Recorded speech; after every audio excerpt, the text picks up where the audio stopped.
Welcome back to Retired Life in Mexico, Relocating to Mexico No Bull, episode number 5. Today, we're going to discuss the new electronic FMM process going on here in Mexico and what we know so far. We're going to actually give you the facts of what's going on right now and also dispel some possible misconceptions about this program. I have with me today Mariana from Mexico Relocation Guide, who's my partner here on this show. How are you doing, Mariana? I'm doing good. Thank you so much for having me again. It's always great to have you, and How are you? I'm really happy with the success of the show so far. Um, Before we start, I want to start off by prefacing everything with we're not experts, just like I said in the last show. And one of the things that I want to mention before we start, and I've already did a couple of videos on this, is that basically uh, there's a lot of things that are going on in social media, and we've had a large influx of expats that have come in, a large number of expat services that have popped up. So we ended up we end up with a problem of basically individuals that are trying to make a business and stuff like that and starting to spread things on social media. I call it the expert syndrome. Everybody wants to be the go-to Mexico expert. And I say in my videos, there's no such thing as an expert. And the reason why I bring this up is because one of the reasons why we're doing this episode right now is what spurred my last video. A particular facilitator actually released some information and made it sound like it was some type of official release. That facilitator still continues to pretend that these are new processes without realizing or without conveying to the public that this is still a pilot program. And I think people can have misconceptions. And I can give you several examples of how misinformation can really hurt somebody and it can be detrimental. For example, when immigration went to the new UMA formula, many Mexican blogs actually published the fact that the financial requirements had changed when in truth they really hadn't changed. They changed with immigration, but they didn't change with the consulate. And I had a particular individual that insisted to me that they were going to go to Detroit. They were going to demand at the consulate that they use the UMA formula. And I even told them at Detroit, I looked up the financial requirements and I said, no, the financial requirements are still, but I'm going to go and demand because that's a law. And they said, and they told me, and she posted several things from very popular Mexican blogs saying that the financial requirements had changed. Well, that individual went to the consulate and was subsequently kicked out of the consulate and told Oh never to no. come back. So that's how detrimental this kind of misinformation can be. And another thing that I noticed is there's a lot of conclusions being drawn, um, like I said, by this facilitator, and not just by this facilitator, but a lot of expat services, and not only expat services, but some Mexico blogs have picked this up and said, this is the new procedure, when in reality, it really isn't. Um, what I'm going to do right now is just go through a history of what exactly is going on. Um, this goes further back than just a couple of months ago. This actually goes back to 3 years ago. When the new president was elected, basically the new president had an idea of eliminating corruption within the government. And one of the ideas of eliminating corruption within INM was modernizing INM. And you might ask, how is it that I'm going to eliminate corruption by modernizing INM? The the theory behind it is if we make these individual officers accountable for the actions that they do, for example, in the computer, anytime they issue an FMM, the name stamped of who issued it, exactly if someone not issued a waiver, whatever it might be, it's in the computer. So if they ever needed to investigate an officer or an officer was under investigation for corruption, they would have a paper trail of what's going on. And I think we're seeing this in Mexico a lot with even the SAT with the RFC. There's a lot of more personal accountability that's being built into the system. Um, Immigration started with a system that the visa tracking system that we're all aware of now that tracks people coming in and out of Mexico. And one of the things that uh, happened last year was that Congress actually amended the immigration law. I believe it's Article 34. Uh, Correct me if I'm wrong. I did a video, but I believe it's Article 34. But in that article, it deals with exits and entries into Mexico. And one of the goals of Congress was to expedite the entry. Basically, they don't want long lines, people waiting in line for 2 hours.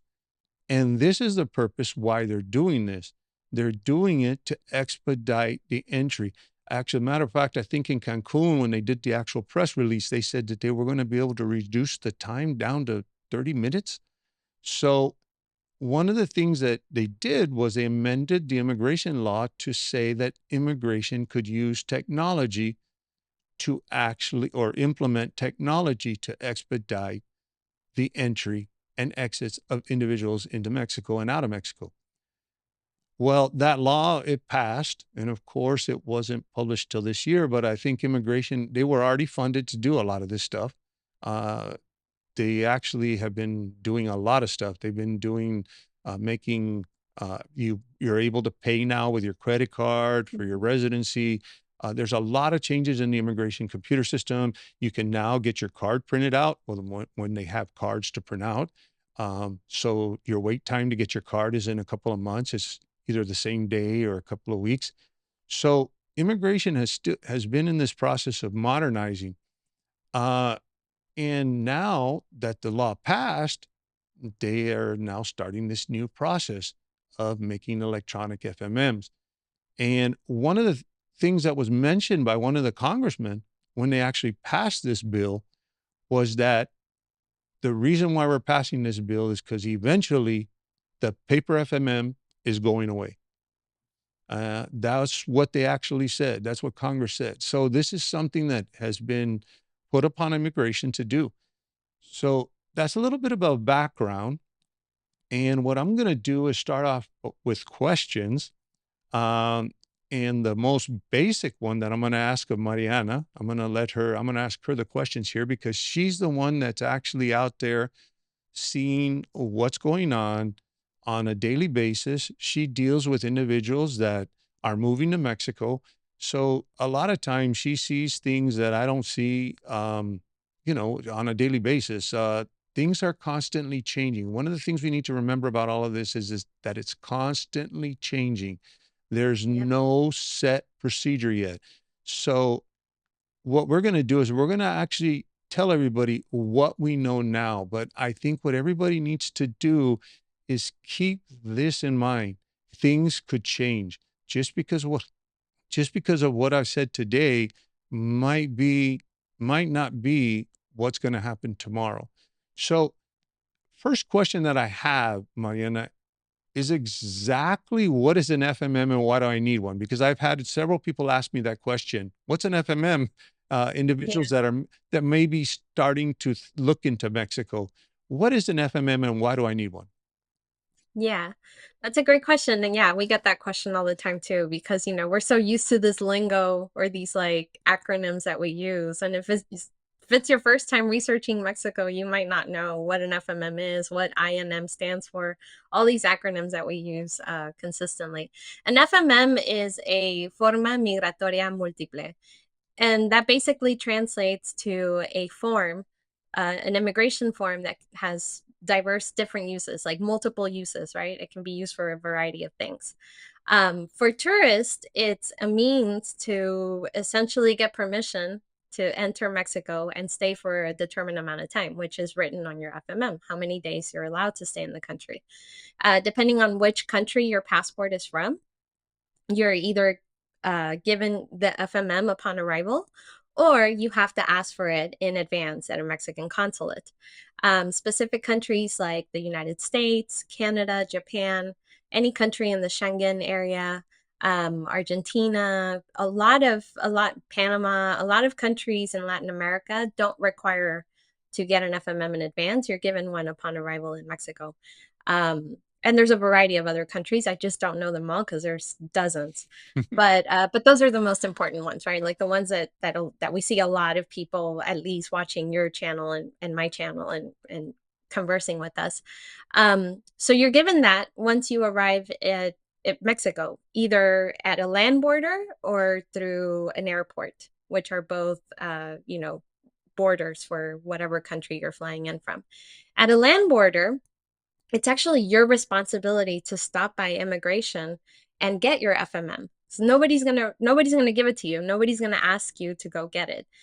So when you're driving across from whether you're driving from Canada through the United States into Mexico or whether you're driving up from Guatemala through Chiapas, it's your responsibility to go to INM and get this FMM, either as a tourist or as a resident. When you're flying in, though, you're automatically given this FMM at immigration. Well, actually, when you're flying in, you have to go through the immigration and the customs checkpoint and inspection. And when you come in on the land borders, really there's only a customs inspection. They actually do a red light, green light, and they actually do it in the airports also. But if you get a green light, you keep going. And if you don't Yeah. stop at INM, and I've had several people report that they kept actually a YouTuber reported, "Oh, we made a mistake." They went pretty Right. far into Mexico and they drove all the way back to the border to get their because nobody asks. Nobody there's no you have a really good point there.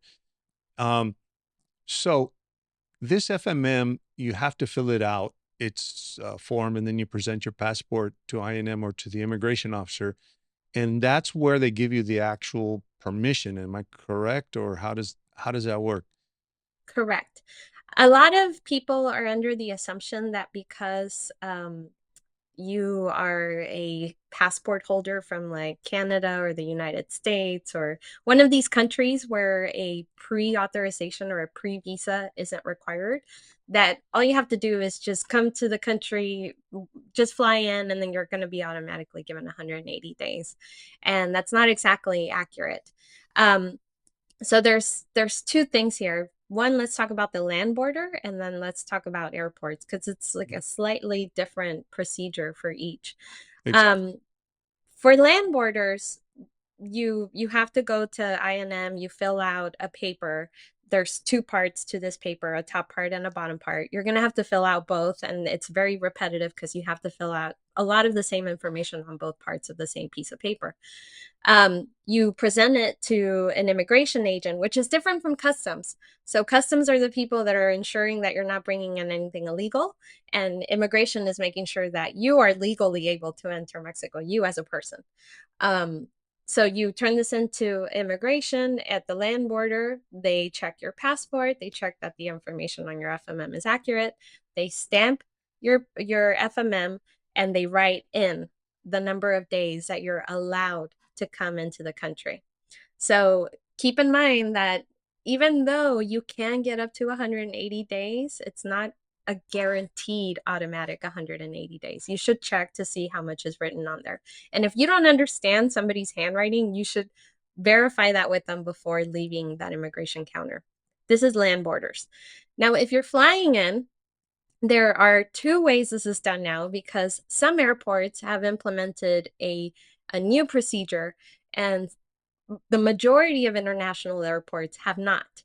So if you're flying into Mexico City, which is the busiest airport in Mexico, then you're going to go through the same process. You fill out this FMM paper, which has two parts, top and bottom. You're going to fill in a lot of the same information.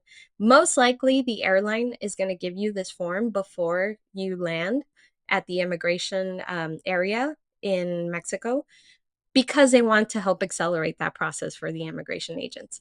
But if for whatever reason you mess up, you write information incorrectly, there are other forms or there are extra forms that you can start over again at immigration at any of the international airports.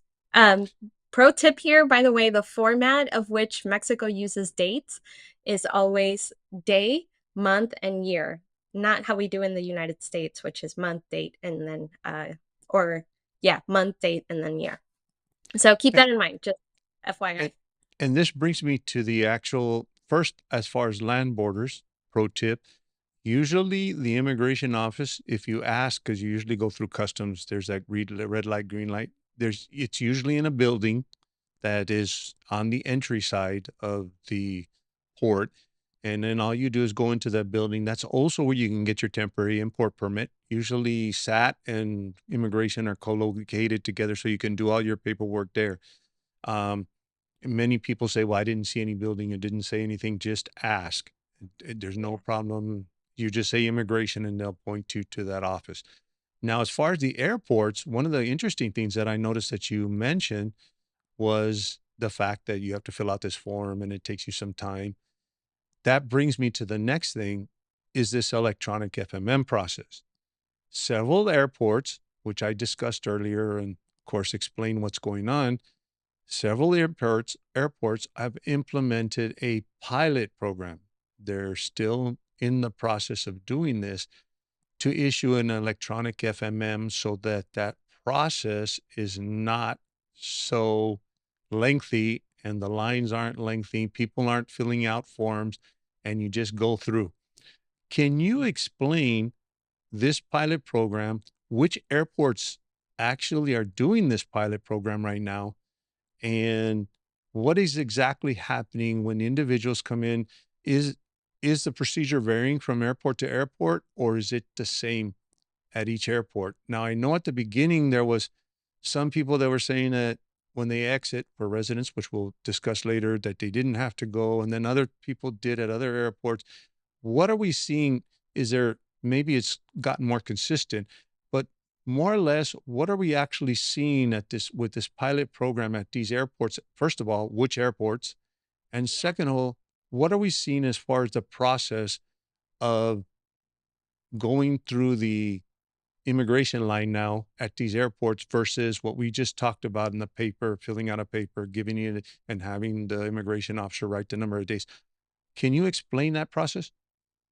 Yeah, absolutely. And I think you hit the nail on the head in saying that, yeah, immigration is trying to make the process easier for the people traveling to Mexico. Like, so, you have to keep in mind that this is like slowly rolling out, right? It's only a select few airports that are doing this pilot program, which I'm going to mention right now.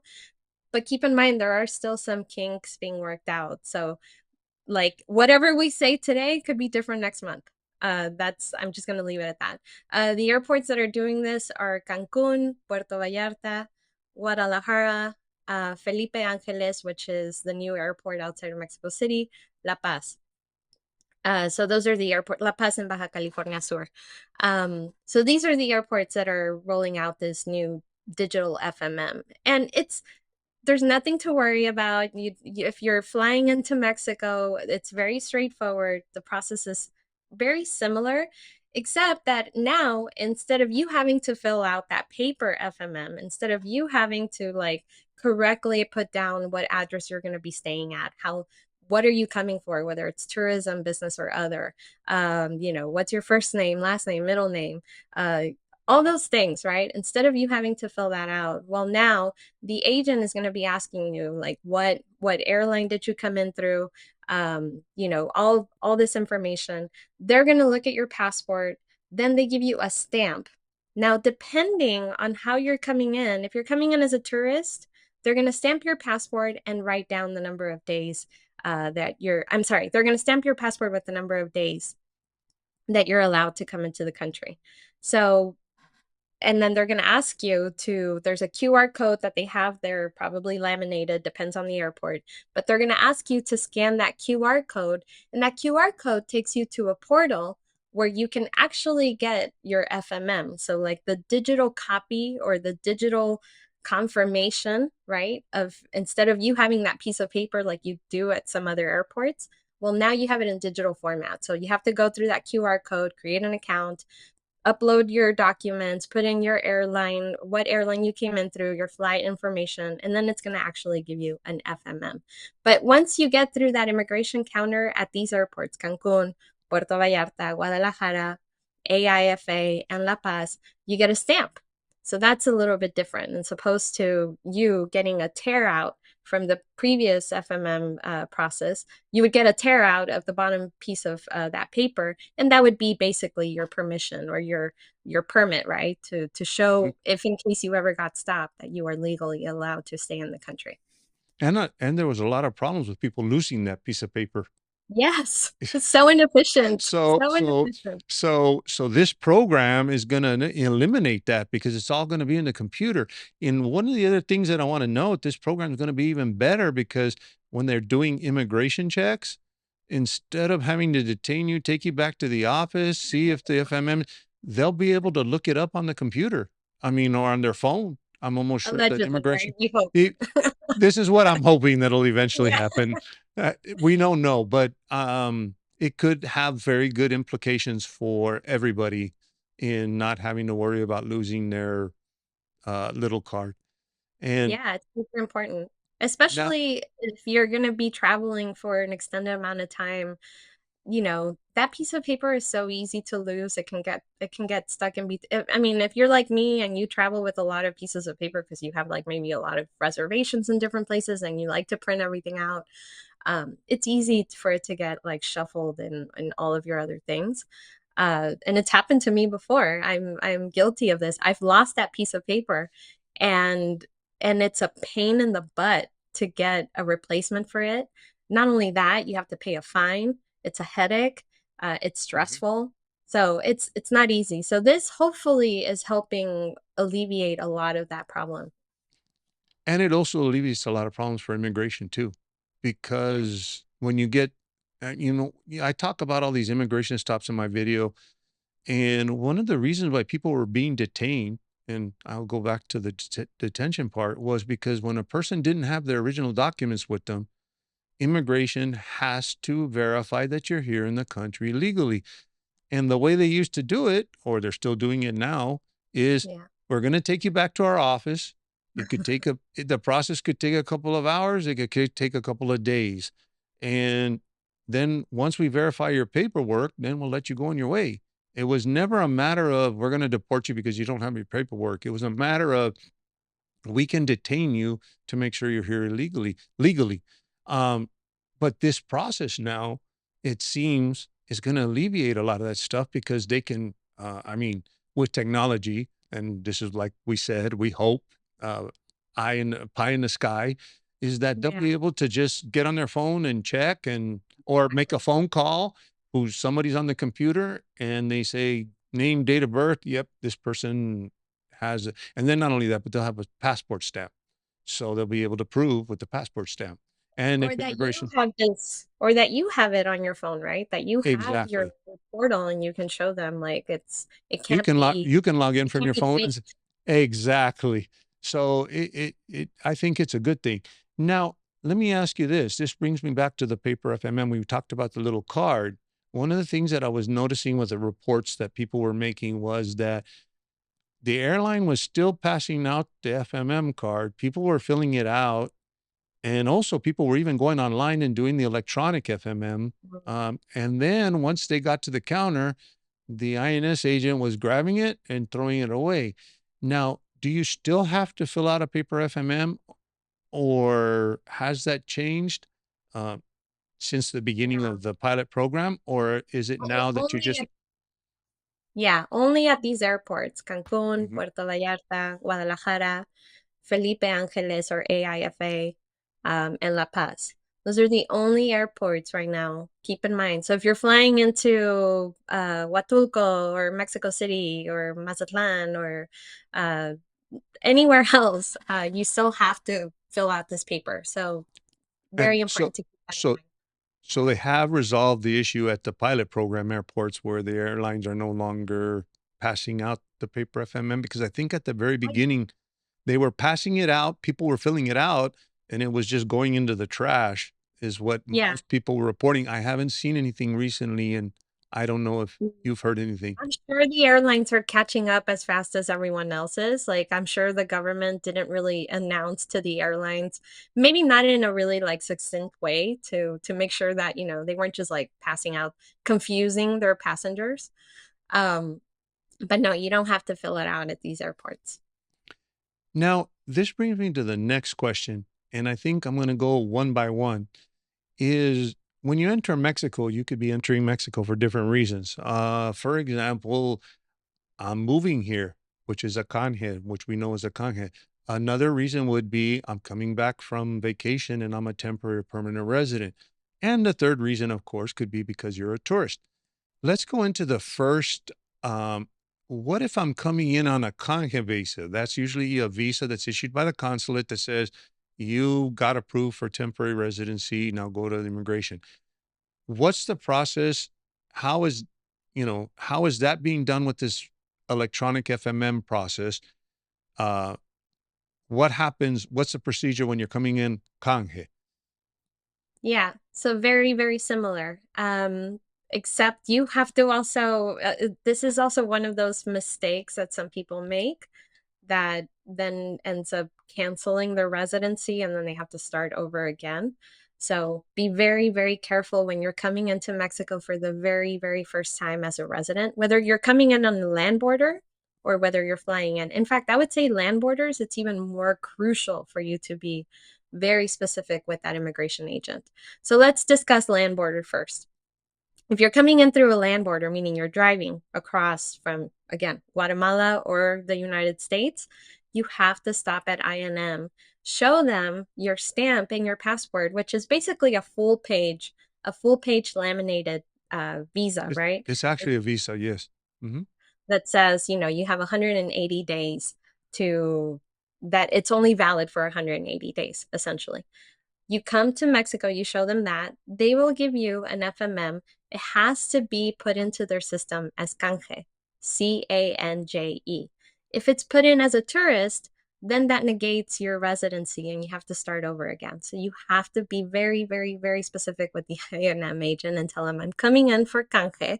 Or you can even write it on your FMM if you're filling it out physically and like mark it in for them so that they don't accidentally mark you as a tourist. You are then given another FMM, or you're given the same FMM, but instead of 180 days, you're going to be given 30 days. So you have to keep that piece of paper, that 30-day piece of paper, or that piece of paper that gives you 30 days. And that's what you make your appointment at immigration in Mexico to then finish the process. So you're going to need that piece of paper. The digital format or the digital FMM, it's very similar, except that you're going to get a stamp in your passport that says canje, and it's going to give it to you for 30 days. You then have to go and scan that QR code that I talked about earlier, which immigration should have on their counter, on their kiosk. If you don't get it for whatever reason, you lost the link to it, I have it on my website. I'll give Ernie a link to it and he can put it on the description of this video. But you go to that portal, you can create an account, and then that is your FMM. So that is what you use now in INM to get an appointment and finish the process. So very similar, it's just a slight change in procedure. If you're coming into any one of the airports that doesn't do the digital FMM, like Mexico City or any other international airport, that's not Cancun, that's not Puerto Vallarta, Guadalajara, AIFA, or La Paz, then you will also have to fill out the same piece of paper, but instead of marking you as a tourist, make sure they do not mark you as a tourist, that they mark you as canje. Now, the stamp in your passport is going to be different than a tourist. Am I correct? It's slightly different. The only difference, I mean, it's still a stamp that says it still has the seal of like Mexico, it still has a date on it, but instead of having, it has like some numbers and maybe depending on which passport you're coming in from, it'll Mhm. actually say canje. Yeah, and I think they write the word canje on on the passport You page should. instead. So that's the difference between the tour. I think the tourist they give the 180 days or 70 days or 7 days or whatever. Now we'll discuss that in a sec. Yeah, Uh, yeah. but and that's one of the misconception. But what I'm saying is that they write the number of days, but for a canje they actually write the word canje on your. Is my understanding is what I'm hearing. They should. Yes, they should. Unless Now, something changes in the next few weeks, they should write it in manually right now. the second um, category that I'm going to go into is a permanent or temporary resident? I think I'm going to save the tourist for last because, like I said, there's a couple of catches to the tourist part. Um, Yeah. if you're a temporary or permanent resident and you actually have to fill out an FMM when you leave and then come back, um, how is this new pilot program if you're coming in or leaving as a permanent or temporary resident? What's the process with this new electronic FMM process at those airports? So when you're coming into Mexico you already have your residency card, you already went through the canje portion. This isn't your first time coming into Mexico as a resident. This means you already have your card. So that's the biggest difference between coming in for canje or coming in. If you're coming in with your card, you just present it to the immigration agent along with your passport, and they will stamp your passport with uh, some information about you coming in to Mexico. Now, that's kind of how it's always been done. If you're driving across the border, a lot of people don't actually stop at immigration if they're regular residents and they're driving in and out. You're supposed to. You're supposed to stop by INM, but you can probably get away. And I'm not saying that this is correct or this is the right way of doing things, but I know that this is how a majority of people do things. They don't actually stop at immigration when they cross the border as a regular resident. So, because you probably don't need that piece of paper if you're not flying back out. However, if you're flying out of Mexico as a resident, you are required to go to INM at the airport, regardless of which airport you're going to, whether they're doing the digital FMM or not. You are required to go to INM. They're again going to have you fill out a piece of paper just stating like what airline you're going on, what time, more information about your flight. They are truly just registering your exit out of Mexico. Why do they do this? I don't really know. I believe it's a way for them to know in the future if you are going to become a citizen, because when you apply for citizenship, you have to live in Mexico for a specific amount of time. As a resident, you don't have to live in Mexico for a determined amount of time to remain a resident. But if you were to seek citizenship later, then they do require a specific amount of years to live in Mexico. Now, you can correct me if I'm wrong, Ernie. My speculation is that's the reason why they want to know when you're leaving for Actually, that. that's the reason why. Yeah, I And and I that's one of assume that. actually, that's the reason why, basically, immigration tracks all residents' exits and entries into and out of Mexico. And the reason why they do that is, for example, let's say you're that temporary, permanent resident that you live 6 months or 5 months out of the year or 3 months out of the year, because, like Mariana said, there's no residency requirement here. I mean, what I mean by residency, you don't have to live here a certain amount of time during the year, like for example, in the United States, if Mhm. they can show that you're not permanently, if you're a permanent resident in the United States and you're not permanently residing there, they take away your permanent residency. In Mexico, that doesn't happen. Now, let's say down the road, I want to apply for Mexican citizenship. Um, now, this is in theory, what you're saying is correct. Previous to all of these upgrades in the system, it was pretty hard because sometimes these entries and exits weren't really registered in the computer. So you could technically apply for citizenship.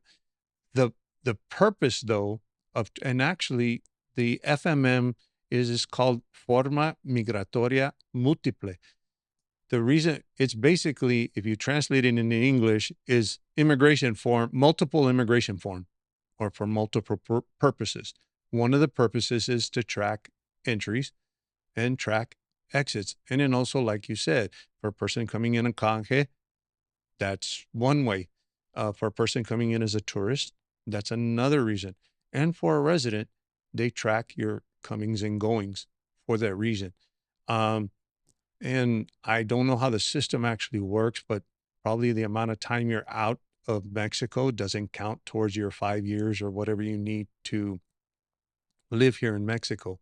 Yeah. Or they might deem that if you're out, well, you leave for vacation, that's a reasonable amount of time. But if you're living outside the United States, in the United States, and you leave and you don't come back for 5 years, I mean, then they're going to say, well, you didn't really live here in Mexico. But that's actually the reason why. Um, Yeah. They and don't announce this anywhere, but I'm no, assuming that you run into like no, but what actually, I know this for a fact because I've looked into the citizenship process, and that's one of the reasons why they track your entries and exits. So my right. That's the understanding is only way they can track.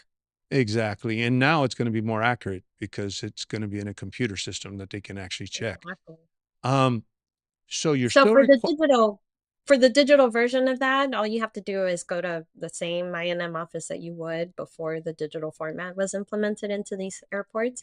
They have you fill out a form and then they just put it into they don't in essence you don't get a paper that you then have to turn into the airline because before you would have to get a piece of paper, then you would have to turn it into the airline before you were allowed to get on the plane. At the other airports where the digital FMM is not being rolled out yet, you still have to go to INM. They will give you, again, that piece of paper, the top part I mean, the bottom part of that piece of paper of the FMM, and that's what you turn into the airline to then have them allow you to embark on the plane. yeah. And one of the things to note, it's a lot different at the land borders, like you said, because there's like an INM office, and actually, even when you're exiting Mexico, now at certain ports, because I cross in Ansalduas, which is right there across from McAllen Mission, Reynosa, Uh-huh. and that particular bridge or that particular port, it's an actual bridge that goes over the Rio Grande. But that particular port, the INM office is kind of in the middle of the entry and the exit. So, when you're entering, you can kind of go there. And when you're exiting, there's a really nice, convenient place where you can stop and actually for returning your tip and everything else. At some ports, it's totally on the other side of when you're exiting, the INM office isn't in the middle or in a convenient location. So, it is like I said, no one asks you when you're coming in and no one asks you when you're leaving. So there's a very big difference. Technically, you're supposed to, but I know that many people don't. And that's just part of the system, the way it works right now. And land borders are a little bit different with a lot of these new procedures because like I said, they work totally different. The setups, I mean, when you come into the airport, you have to go through immigration. You have to go through Right. customs. I mean, and There's then no way into the yeah, state. and even in Tijuana, people walk across, and literally, it's a little bit different when you're going across the land border. But this program is right now so far just for airports. I want to stress that. Um, Now let's go into the last category if you're going to be coming into Mexico, which would be a tourist. You're coming in on either way. You could be a tourist with a visa or a tourist from those countries that you don't need an actual visa. Hmm. What's the process or what is actually happening right now with the tourists that are coming in? What's the process and what's actually happening with them? So tourists, depending on how they come in, but assuming they come to one of these airports where the digital FMM is rolled out right now, then you present your passport. They have you they will check, right, to see where your passport is from and probably ask you a few questions about where you're staying or how long you're going to be staying for or what's the purpose of your visit, right? Like they're going to be asking you those kinds of questions at the actual immigration kiosk. They stamp your passport and they have a number of days that you're allowed to stay in the country. Um, and then you're supposed to fill out your or retrieve your digital FMM through that QR code.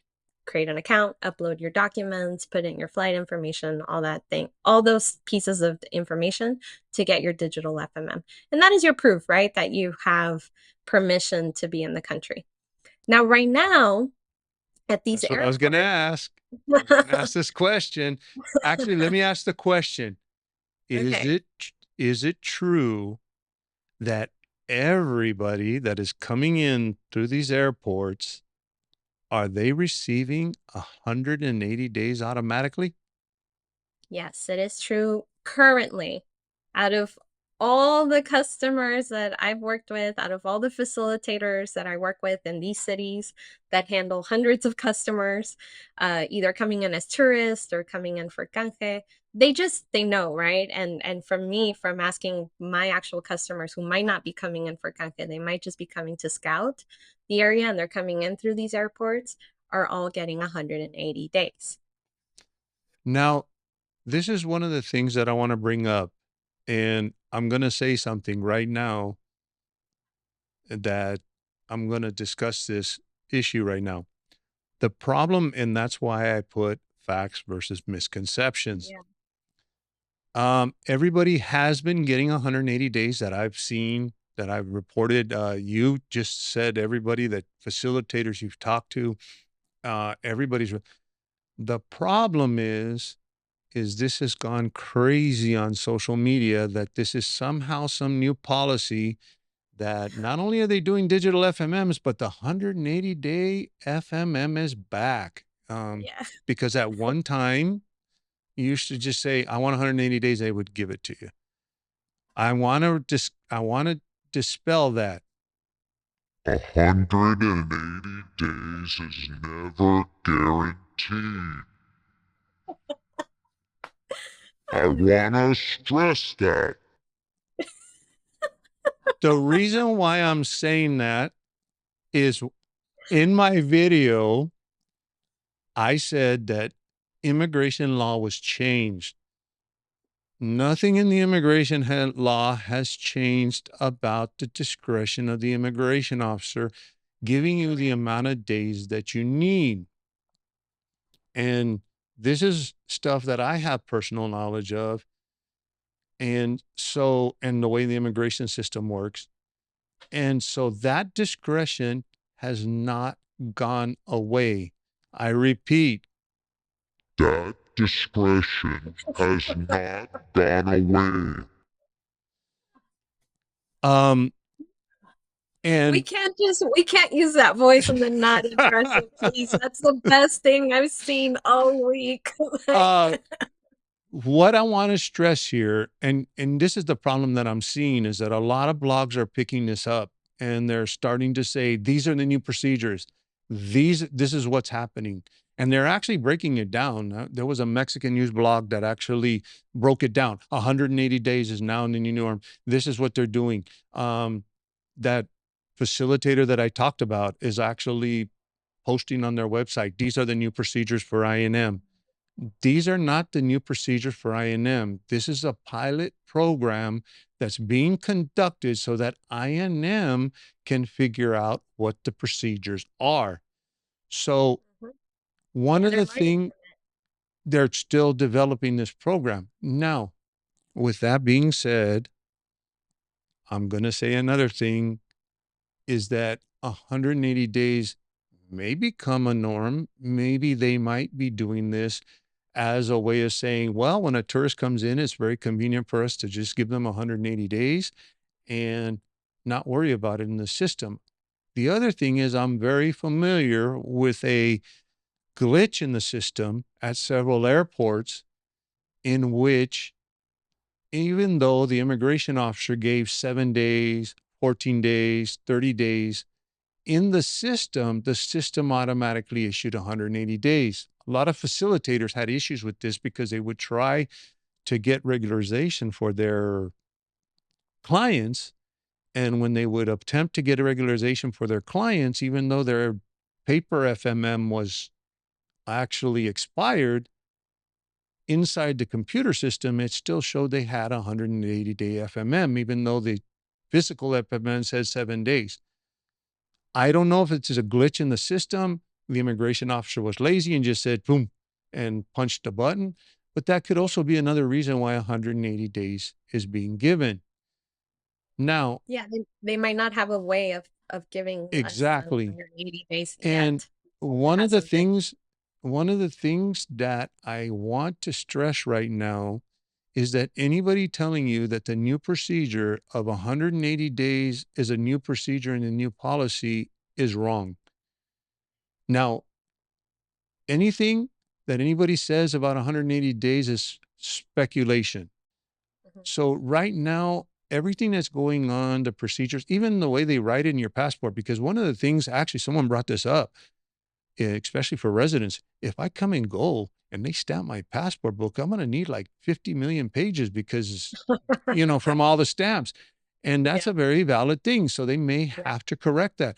So nobody knows. And actually, um, they even, like you said, you got it on your phone now. It might eliminate the need for physical documents. A lot of people worry about carrying around their original cards and their original documents.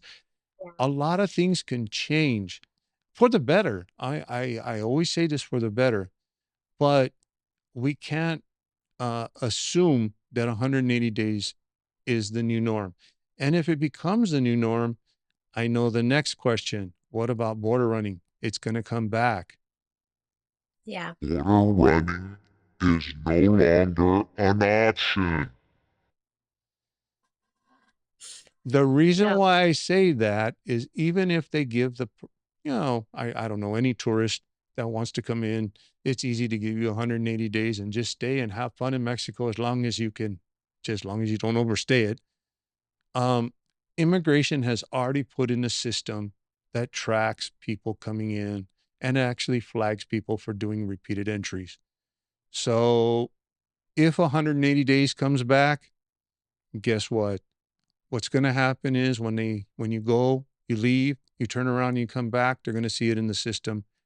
And instead of saying 7 days or 15 days or 14 days to go get your stuff, they're going to say no days, you can't come in. Right.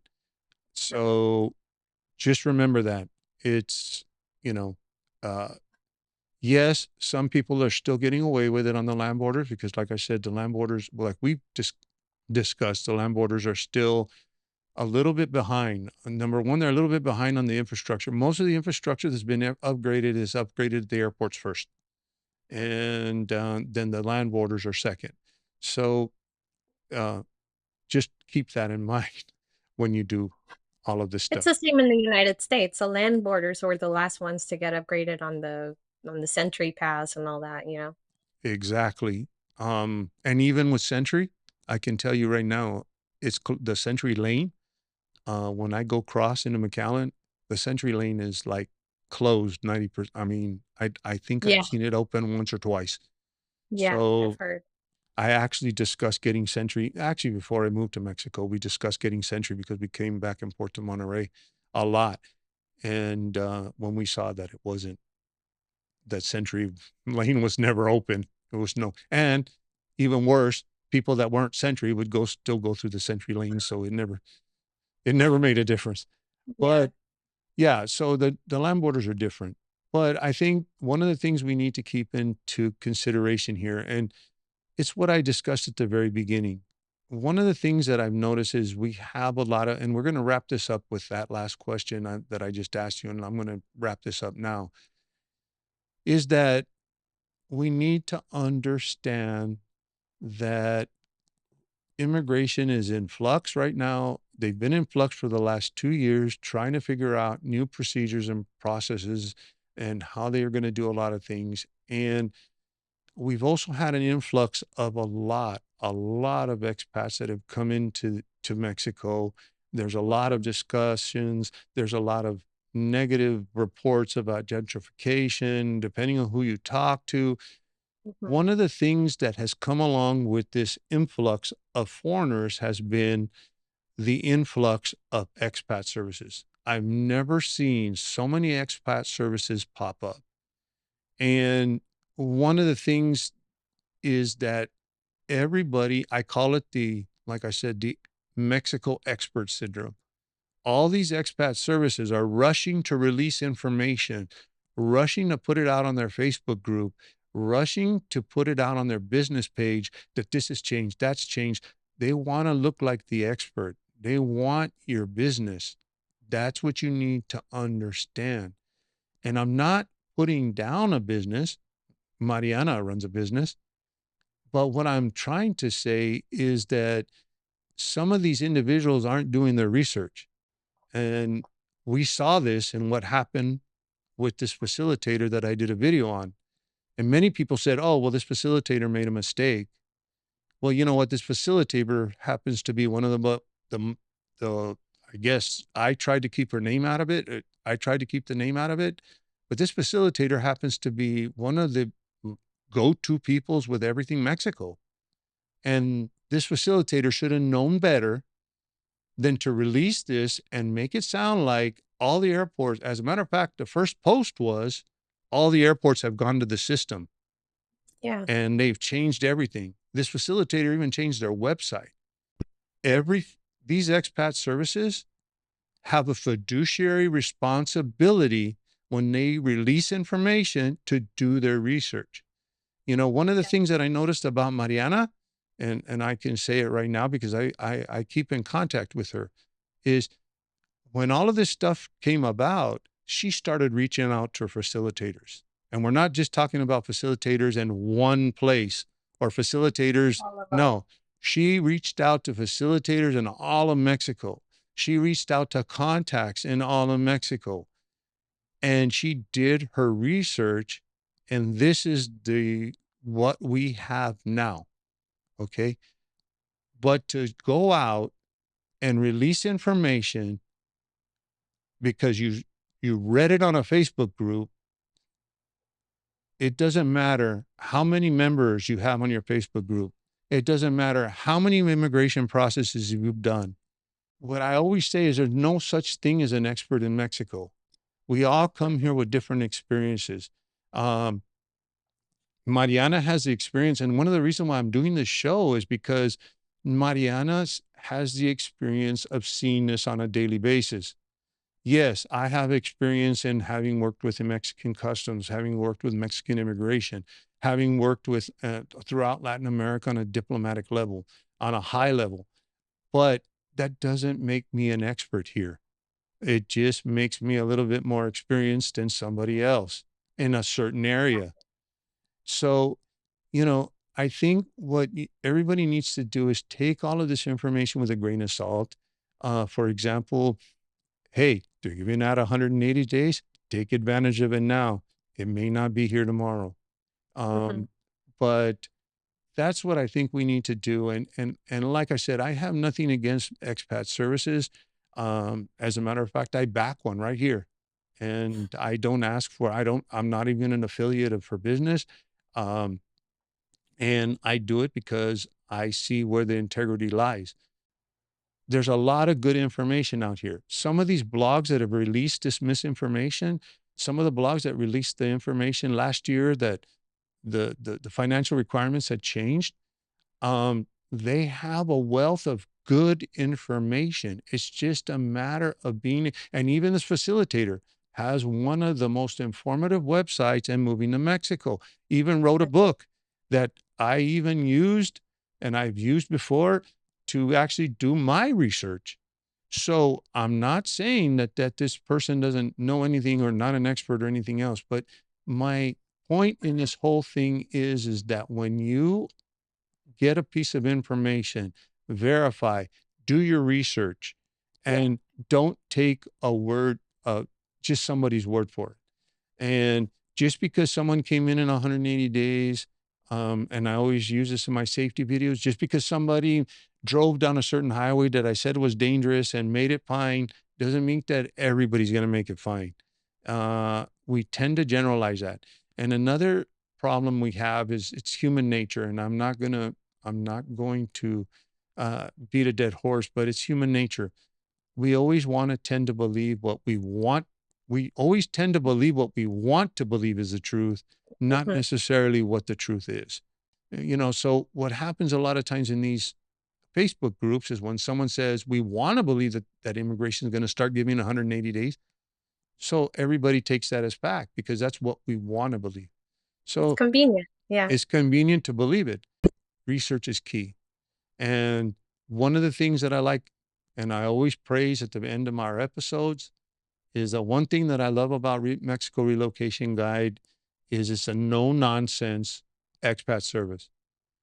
She's not trying to convince you to move to Mexico. Mhm. She's just giving you the tools that you need to go to that you need to move to Mexico, or if you're researching that you may want to look at.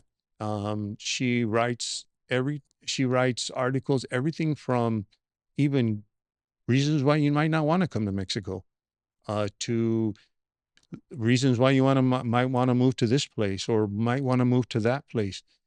It's a great resource, and that's the bottom line. And she also gives out a lot of free information. Um, so if you want to purchase her guide, I highly recommend it. It's got a lot of contacts. They're all vetted, and I guarantee you, Well, that it. That's huge. well vetted, and I guarantee you that if any of the facilitators on Mariana's list would have done what this actual facilitator did, they would no longer be on that list. Yeah. And that's the difference of a business conducting their business with integrity and another business that's more worried about their reputation than they are about their customers. And I can't say enough good words about Mexico Relocation Guide because it's one of the few expat services that I'm seeing right now, and actually even more so right now with everything that's going on, that she does her research. And actually in the articles that she's posted that lately about what we know about she's even said, this is what we know to date. She doesn't say this is what the new policy is or this is what we know. And when something changes, she writes another article. This just changed. So I can't stress the value of Mexico Relocation Guide, all of the resources. And I'll tell you what, it'll be the best money you ever spent if you actually buy the guide too. And I really thank you, Mariana, for doing that, Thank you for having me. for doing this show. And like, as always, we'll continue to bring you more episodes and subjects that are important on relocating to Mexico. Thanks a Happy to lot, do so. Mariana. Thank you so much for having me. Happy to help you guys out in your journey to relocating to Mexico, because that's what's important, is actually having the smoothest move you can possibly have.